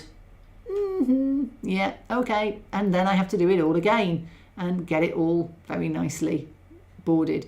But this is when I realised that board was just too big. So, oh, yep. And I popped the back out. Oh, I won't tell you how many times I've reclipped some of these. It's just ridiculous. And I think the ones that are popping out all the time are the ones that were tops rather than bottoms, so they don't have the open lock clips on them. So they pop out really easily on the bottom then as a result, because some of them don't have huge numbers of clips if they haven't, the open locks aren't there. You know, tops don't necessarily, they only may have 2 and it might be a wide thing. So yeah. So, what else can I say about Skutt City whilst this is still playing? Because, you know, looking at my builder's bum is not exact. I should distract you from it, shouldn't I? Yeah, so this is probably me doing it all from the other direction because I just wasn't able to video edit. This is quite fun. To get the fans to print, they are in 2 halves, a front and a back. So I've actually put the fancy bit on both sides to the front so that you can see it from the front, because you can never see any of the fans from the back. And I've got these grills. What I'd like to do, and the reason I was saying you can pull them off, I'd like to do some broken grills and sort of busted grills, and you know, I think all of these would have some kind of grill on. So there are going to be some busted ones. So stating the obvious, I thought modular was supposed to make things easier. It does until you put giant LED strips through it all that hold it together. Otherwise, it could have just all come apart. Modular stuff is great. It is great, but sometimes I'm always torn between the desire to give people modular parts because they want modularity, especially for RPGs where they might change things up, versus the desire for people like Legion players to just plonk it on the table. And last time I did the spaceport, I ended up designing 2 sets of buildings with the same design. One that's a complete print that just prints in one go, maybe with a separate roof clipped on, just to get it to print. And one with modular. But now I've got Second Dynasty. The Grid Forge uses supporty clips. And supporty clips are really good, like really good. They click a lot better than the mini clips. Designed by John, and John works for Second Dynasty, contracts for them. And he is just a really good engineer. And the tolerance on them is better, they just clip more. I can pick up an entire Grid Forge grid and it won't fall apart. If I was to do that with mini clips, I'm not going to guarantee that sometimes it might just start moving apart in some places. It will on supporty clips if you're not careful, but they just seem a bit more robust. So I'm wondering about moving to them as my main mini clip, because open lock clips are great, but they're just too big. Too big for buildings. So I might definitely go to supporty clips. And I guess anybody here who knows Second Dynasty will already have printed them and will have a view on supporty clips and whether they like them or not. But I think they're good. Yeah. I didn't put in any of the solid doors. I do have some doors. They're like round hatches, really. I didn't put any of those in. And I also have 1 or 2 areas where there's hatches that have monsters on the inside, and there's a piece that just goes over the top. And one of them's an open hatch on the far side. And so there's just a massive circle of light coming down, not in the actual LEDs. And it's quite near the front. So it is interesting. I could perhaps move it further back, but I'm feeling like these are in for a few years now and they're not getting moved. Yeah, they were just such a hassle to get in that I don't really want to move them. And you can see when you take them out, it just starts being much harder to get them back in. And carrying them, you know, there isn't space in there to carry them and put them in easily. So I ended up with very much a sort of stack of boxes, trying to get the plywood in the end to the right height so that I could just slide it across, because they slide really easily. They just, if there's a bump, they kind of come apart. I need to drink, but this is foul.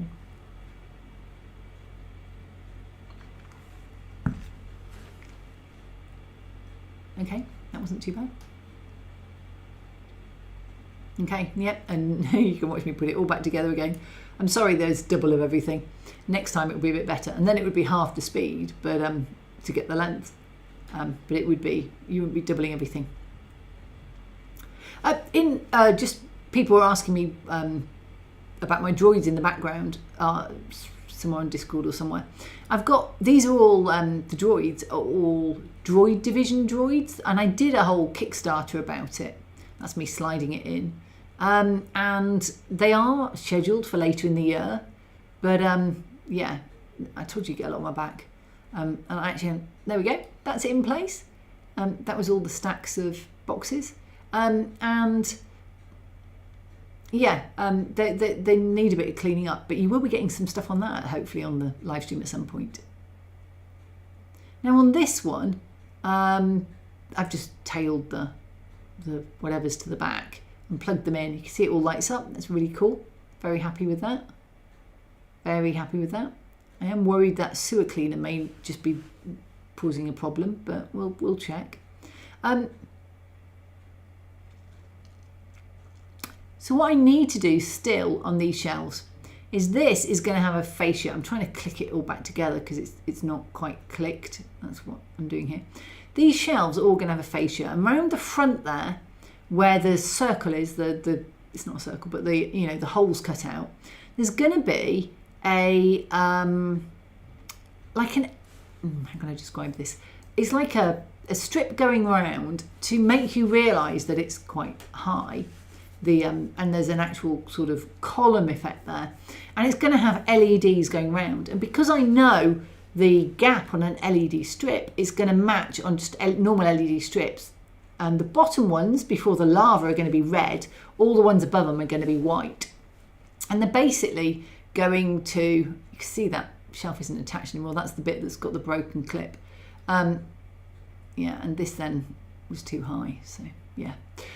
So they're going to have that, and there's going to be a 3D print fascia that hangs down a bit. So I may make the one over the sewer slightly, I took the threaded rod off, if you're wondering what I'm doing there, to get this in, because it just was in the way, because it's so big at the back, and the wood just the way it went. But what I need to do is put that fascia on and maybe make it a little bit bigger or smaller around the sewer area, just to hide the light spill that I get out the top of these sewers, because these sadly do spill light quite a bit in some of the lines. So there we go. I think for this section here is going to perhaps even be a bit rocky, maybe towards the bottom. I don't know yet. We need to see. Right, let's have a look what people are saying in chat. Supporty clips are great, says Doug. Yep, supporty clips are great. Norm says, Kathy, of the Patience of Job, I would have lost my mind with the piece coming apart. I actually was, yeah, I was very impressed with myself for being so patient. It's a great view of my t-shirt, sorry. Doug, that blasted Sam Flanger started integrating supporty clips into his design pieces, e.g. the side runners on his cars have integrated supporty clips that join parts together. Really clever. And I've got integrated mini clips on a lot of my spaceport stuff, because it is really useful to integrate the clips. But going forward, I'll just integrate supporty clips rather than mini clips, I think. Thorn, I'm confused. If the idea is to use this to play, the tops make sense, so you don't know what's next, but aren't the lights and clips problematic? Yeah, Thorn, I think you must have missed this, because you came in later, the section where I said I wouldn't put the tops on with LED strips. They are just plain tops. If I wanted to play with it, I would have it as a... I wouldn't even clip them together. I'd just put them on the wedges, and then you can pull them up individually when you need them. And in fact, for the Kickstarter itself, I only put on the feature ones with monsters and hatches and left the rest off. I actually think 90% of people would just leave them off, you know. I certainly wouldn't clip them together at all, because you just don't need it for that. So what I did was take a photo, because I play my RPGs online. I took a photo of everything when everything was in place without the tops. And then I put the tops back on and brought them downstairs.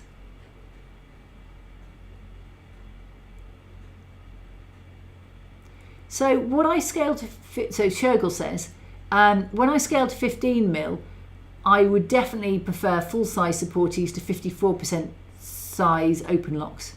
Yeah, okay. 54% sporties though look like little bugs. I mean, I have enough problems. That's the best shot I managed of these. I have enough problems getting a mini clip, supporty clips off the sort of build plate because they stick onto it so well. The thought of getting little ones off, even smaller ones, is like, ooh, you know, big things come off build plates really well, small things don't. I took the front off some of these just to get it in. And at the back on the outside, going into the levels that aren't built yet on the outside, there are 3 tunnels, you'll have noticed, 3 tunnel edges. And so I'll be able to link those in. And if any of you read my update, I did say that the well-known explorer, Hayat Tamilt, guess where that name came from, managed to get out to a secret hangar. So there will be a hangar bay or something there as well. So there we go. So that's everything sort of, the coming apart is really useful because it does allow you to, you know, take tops off and put stuff in. So this is me moving around the bases to just put in the trash. So the lava factory wasn't originally a trash factory, but now I've got all this scrap and rubbish and junk, it needs a home. So it is becoming very much a place now for the rubbish to go. So the lava factory's been repurposed to be a bit of a rubbish recycling plant, I think. The trick on the build plate is to use a block of PLA and slide it into them. My trick, Shergel, is I have a, because if I just push them from the side with my fingers, they don't come off, is to have a ceramic tipped tweezers, so they're quite softer on the tip in some ways, and just click between, you put the tweezer between them, if it's supported clips, or actually between the legs of the mini clips, and I just go clip and they just flick off. And I've doing 200 of them takes fun. Yeah, but yes. So what I'm doing now is putting in, just really for the photo shoot, for the video, which I need to do. And you can see my little train tracks going on the back. Those are my ones. There's 2 widths and they have 3D print wheels. They're not great for running, but they, you know, they sit on the track. Oh, yeah. So Shergel says, yes, the problem with fingers is getting human skin oils and lotions onto the plate. Sorry, if I'm laughing, it's because I've seen what Norm's retracted on his message, because he asked about the lavender when he actually meant lava. So I think autocorrect did him, and he's having to retype it with lava rather than lavender. So we'll let the picture will pop up again. You know, his message will pop up again in a minute. Yeah, Shergel, I spray everything with 3D lac, which helps it come off, but also, you know, causes issues with, but it helps get rid of all the problems with finger oils. But they do stick a little too well then. So these are all the Corex Lava Moon extras going round the junk. So there's some jump here markers going on and the gantries going on. And then I'm putting in the scrap spiders. I love the glowing lava effect. I need to try that, says Shergel. Yes, it is really cool. I printed these in clear, translucent, filament, and then painted them. I did loads of videos on it. Really very excited by the whole concept of translucent filament. I think I may print it in a yellow one next time, because then you don't have white light showing through, you'd have yellow light, and then your highlights would all be in yellow. Whereas if you did it in orange, you would very much not be able to get the highlights of yellow in it. So I think I might do it in a yellow translucent next time. So Norm said, wouldn't the trash melt being by the lava base? Stupid autocorrect. Lavender base was so much more fun though. Yes, I think it probably would, but I'm suspending my disbelief, because as a player in Battlefront 2, I walked around on the lava bases without any problems and it seemed fine. I jumped across lava, I went on bridges over lava, and I was fine, even though it's probably many thousand degrees and should have burnt me to a crisp. So I'm employing the MacGuffin rule of lava. And I am planning, you know, that central lava hole, there's going to be falling trash sort of going into that as if it's melting when it gets there. So, well, it's not going to look like that. This is the falling rubbish, junk, scrap, trash, whatever you want to call it. And I'm using, I think this might actually be bead thread, It's called Crystal, and it was the clearest one I had. But it's got a slight stretch to it, which makes me wonder if it's for beads rather than fishing line. But I normally use fishing line for this, hanging things clear. You could use black cotton. I think it depends on your lighting and how you're trying to hang it. And they're actually one of the stretch goals, falling rubbish. They're in the conveyor belt, which went in earlier, sort of section. And they've got a hole through them. So all there is a hole through the middle that you can put something like fishing line through and glue it in place. I used super glue, and I'm going to be very intrigued when I pick these up to see if it works or if they're all just going to fall off.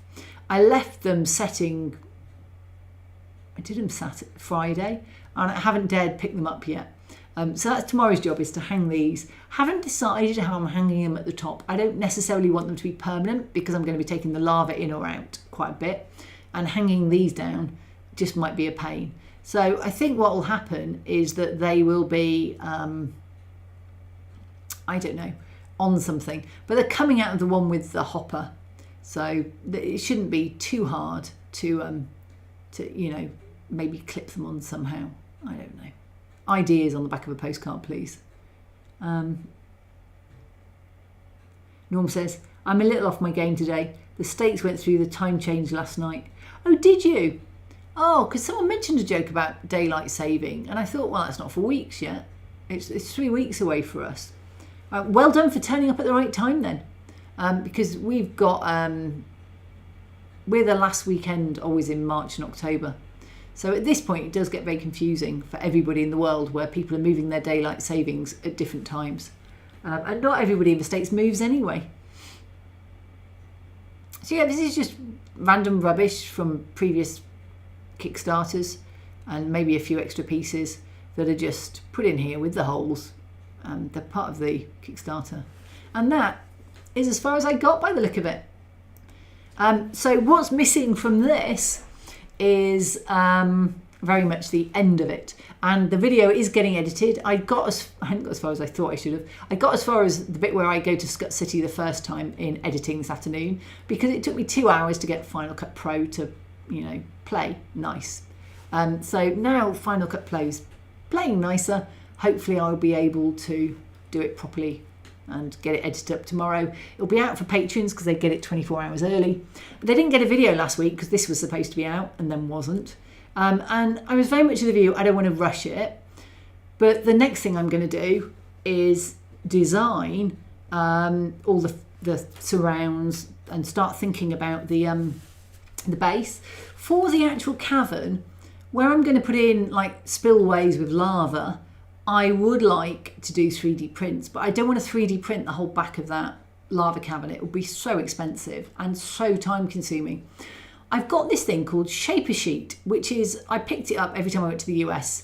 The Woodland Scenics would have a Shaper Sheet starter kit, which was really cheap at the National Train Show. And I picked it up. I left the white powder, i.e. known as the, it's got a special name. It's probably something like Shaper Sheet plaster, I don't know, it's got a name, the plaster, and as a result it's a kind of runny plaster, and Shaper Sheet is foil on the back and a fuzzy foam on the front, fuzzy cloth on the front glued together, and you scrumple it up and get a sort of fractured shape, and then you can put the plaster on, and I could put some black paint into it so it looks black dye, black paint, and then you put the plaster on and it sets it into that shape. And it can do, I did a whole diorama which was a beach just using Shaper Sheet. It damages a bit on the edges a bit easily, but I think it'll be a really great way to get a big sheet, because they are big sheets, they are definitely big sheets, to just go down the back there of the, and maybe two by the time I'm scrumpled, but to go down the back of the lava behind the lava falls. And then maybe, I've got 3 or 4 of them I think, I've used one maybe, and then come round the side and maybe round the back where the spillways may or may not go. But I don't know whether to do that. I can certainly do the one round the back, but I probably won't come so around the side. I probably won't come down the back where the spillways are going to be until I've done the 3D prints, because I'll want to plaster them in, I think. So, yeah, Ed says, oh yeah, the winter-summer times change differently in different countries. It is a pain. Oh, and Ed says there's one country that changes by 45 minutes. That's weird. Tim says DST in the US used to start and end at the same time as Europe. I think the US shifted its date in the mid-2000s. Yeah, I can imagine that. Norm says Shaper Sheet is a good idea. Thank you. And it's sat there, so I'm trying. The whole point of this was that I used up all the stuff I've got sat there. So I've also got some pieces of black card, and where I need to sort of mask off the lights that are shining in an odd way through the sewer district, I was thinking of using the black card, but actually I've shoved a lot of them out the back so that they're not as far forward into the because they're in 3 inches and stuff, and I wanted so much. A lot of them are now shoved out the back, so I can't. I'm wondering whether just a bit of black cloth will act to cut. But actually, Shaper Sheet might be another thing that could be moulded. But what you have to allow for is all the leads coming out and going places. So yeah, Ed says Yank's just got to be different. Yep. I think every country likes to plough their own furrow though, so I don't think that's just the Americans. I said I would talk a little bit in the last, is that 48? Sorry, it's gone to night mode. Yeah, 48. In the last couple of minutes about my next Kickstarter, because I'm still mulling over what I'm going to do. And I thought that I would do something around Halo Flashpoint, and then Darkfire Designs got a cease and desist for doing the ODSTs, and they did say it was Flashpoint scale, and they were a little close to it. So I backed up from doing something that I was going to do a forward operating base that was quite so Halo inspired. I was looking through Titanfall stuff, because I love Titanfall, Titanfall 2, favourite game, and they had this concept art which became a multi-player level for Titanfall 1, which I've never played because I don't do multiplayer, and it's the training grounds, and it's a very much a battered, it's had Titans who are giant mechs blasting at it and loads of shots, and it's a series of buildings with barricades on top for you to hide about and sort of sliding bits on the side. And I was thinking of doing that, the training ground, and it's 3-inch cube system with a terrain base, which could be a 3-foot or 2-foot by 2-foot base. It'll be tiled out for that, and you can basically then put the buildings on to that base, and the buildings themselves can go on a grid forge base if you want. And I'm just trying to think of the concept of how I'm going to do 3-inch cubes and print windows, because I can't get my grey to bridge for taffy, so I don't really want big windows with bridging. So I'm still thinking about that, but let me know what you think of the concept of a training ground. And what it would be is you could use it in a war-torn city if you wanted, as partially destroyed buildings, some of it.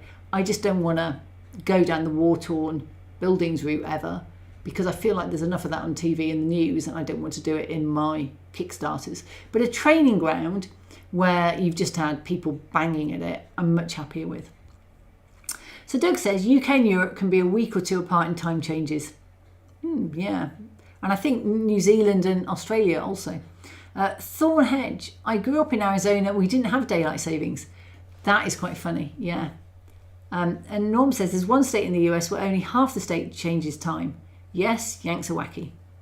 Embrace it. We're eccentric in the UK.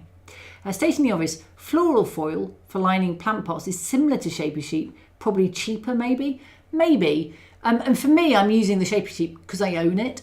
I wouldn't go out and buy it for this project, but I own it, and you can't be owning it and needing to use it up as a concept.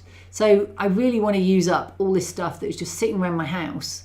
And what I was thinking of doing is I often use picture frames as the bases.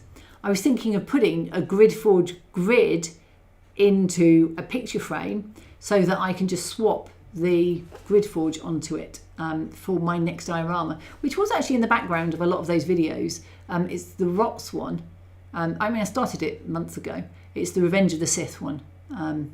with Grievous on his bike. And now I've got Skutt City. It's going to go in there somewhere in one of the lower levels. They're going to be chasing each other. And it's going to go in there, and it needs to go on grid forward glaciers to go in there. So there we go. But yeah, I think fluorofoil going forward might be good. The point with, I don't know if fluorofoil's got a fuzzy side. You need something the plaster will stick to, and plain foil, and this is quite a thick foil, so it holds itself. But plain foil, I don't think plaster would stick to. So it's whether it's floral foil actually has a fuzzy side stating whether it's going to work or not for something to grip. So yes, so training ground, definitely next one up. And I need to improve my marketing. I need to grow a bit because, you know, this is my living. I don't earn very much. I get maybe 150 people on each Kickstarter.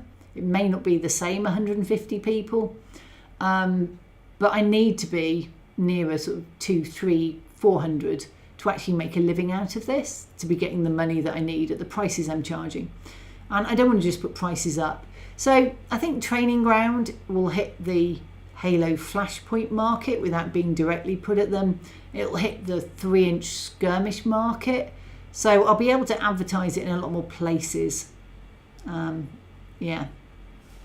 So Stating says, saw it at my, this is your fluorofoil, saw it at my local railway club. They were making a retaining wall.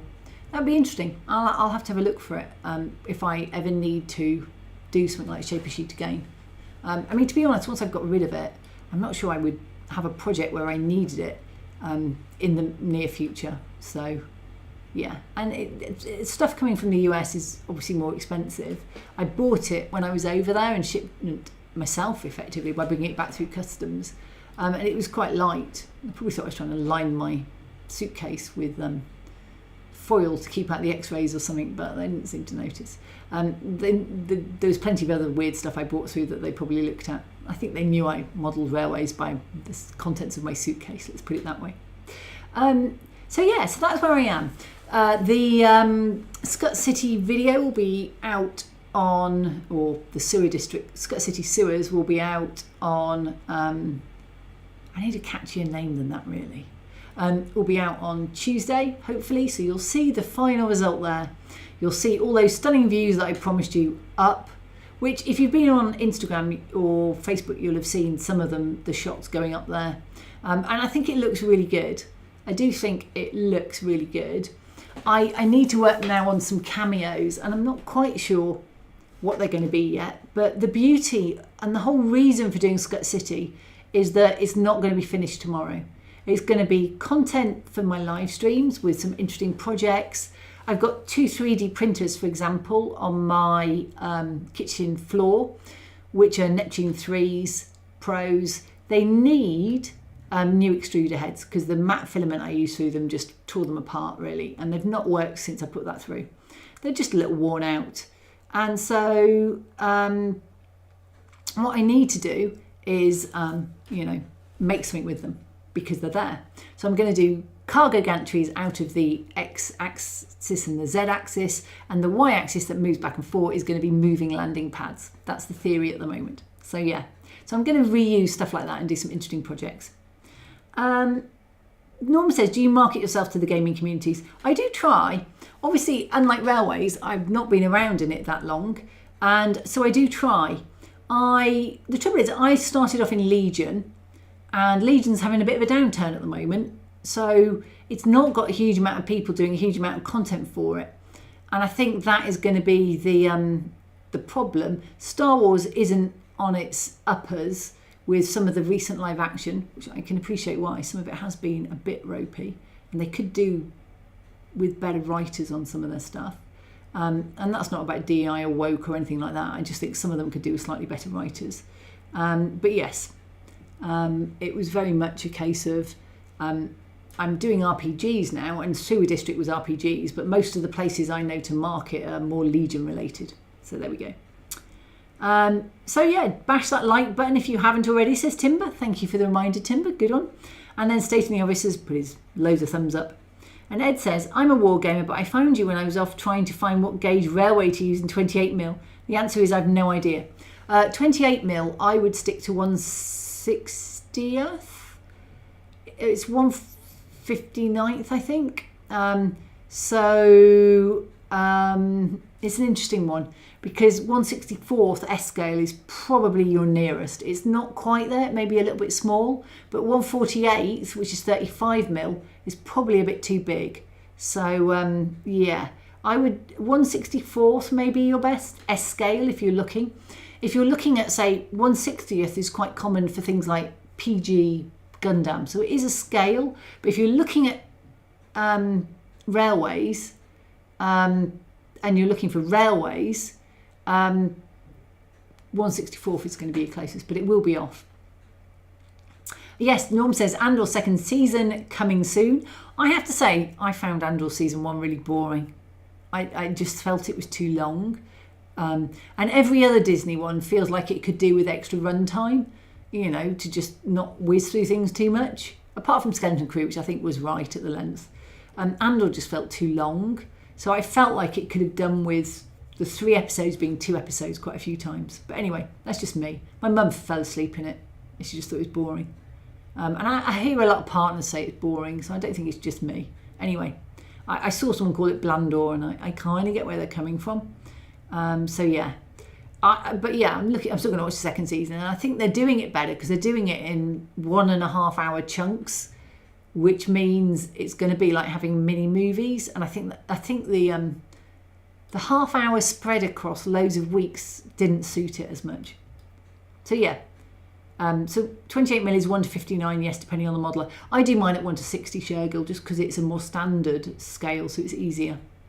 Ed Scar says strictly 156 scale is the most commonly used vehicle scale. Not for people who do 3D printing because they just make their own scale. O gauge is big and S big gauge is quite small. I think that's the trouble. It's just an awkward one, 28mm. So Carla says I'm printing terrain for Star Wars Shatterpoint. Brilliant. My lava set was designed with Shatterpoint in mind, and I think my terrain for the training ground will also have Shatterpoint in mind, so I think that'll be good. So Ed says, have I got time to... Yeah, Ahsoka is my favourite of the Star Wars series. Rabbit hole, Ahsoka was my favourite character, and I thought they did them a dirty. She had 5 minutes more runtime than Sabine, who is not my favourite character.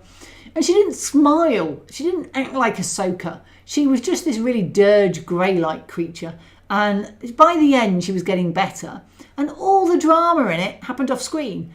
You know, if you haven't seen it, one guy gives up his entire life for everybody else to save the galaxy, and it gets reversed by his friend. And the big impact moment where they meet again, where she tells him what she's done, how she's condemned the entire galaxy because she missed him. That's off screen. I'm like, yeah, right, okay.